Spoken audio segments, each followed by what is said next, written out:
get a good person to marry is like hunting for a needle in a haystack. Perhaps not as difficult as that, but for a lot of people it may be just that. And it is very, very risky, because sometimes we've picked up part of the hay and we think it's a needle. And in the same way, we think we have a good man or a good wife, and it only turns out later on that they're not as good as we thought they were.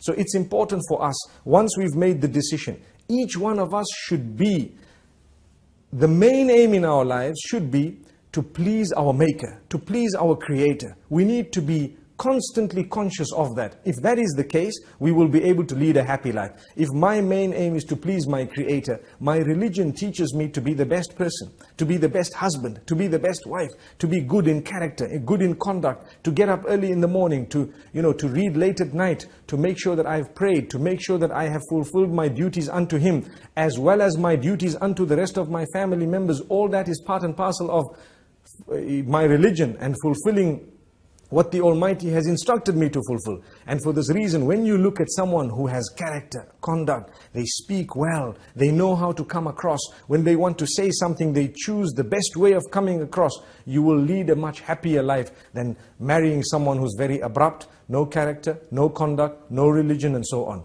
We've had cases where you have people who pick up their wives in nightclubs. It is said that is exactly where they leave them. We ask Allah to protect us. What that means is, they picked someone up in the nightclub because of how good their legs looked, or for example, how nice their face was, or how beautiful the hair was. The day they find someone with better legs, na'udhu billah, or better hair, or better looks, they will drop this one and go for the next. So that was not the proper way of looking for a wife. Whereas we needed to be introduced to someone with utmost dignity and respect. Why is it that Islam teaches us the introduction?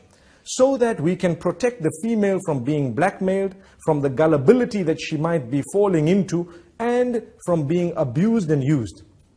You find a person behind the backs of their parents, they develop a link with someone, and they continue. This person is blinded by love. We all know even the English saying, love is blind.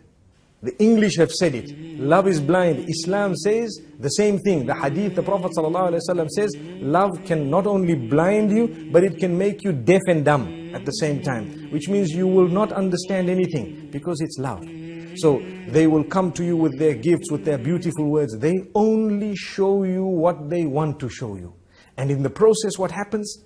We tend to think this is them. We have not yet lived with them. We don't even know their family. We don't know what their family thinks of them. We don't know what the friends think of them. And this is why the introduction was wrong, in the sense that we haven't yet understood the whole person, and we're so much in love with them, we cannot wait to get married. So we think, let's get married. We put pressure on our parents and everything, say it were to happen, and we ended up marrying. The second day, if not the first, we're already complaining, this is not the same person I married. This is not the same person. Look at him. He's vulgar. No, he is the same person. But he didn't show you what he didn't want you to see prior to getting married. Because he needed you in his picture. Now that you are in his picture, it's over. You are doomed.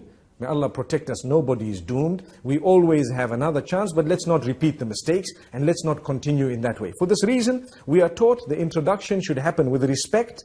And when it happens with respect, the elders need to know about it. Someone, some male needs to know about it, and they need to approve of it, in the sense that they should guide us along. Before you fall head over heels in love with someone, you need to know their character and conduct, and you need to have moved through a category where you could have said no without it hurting you, and without you feeling, oh, I've lost so much, this person is my enemy because they are telling me no, and that person is my enemy because they are telling me no. We don't want that type of behavior, and for that reason we protect the female especially from the beginning. Sometimes I know the world is preaching freedoms and so on. Sometimes the word freedom is used to drop us into the dumps, and we don't realize that. We don't understand it. Sometimes the word freedom is used in actual fact to enslave us. We don't realize it. And sometimes it is used correctly where we are, to be honest with you, to be practicing our freedoms.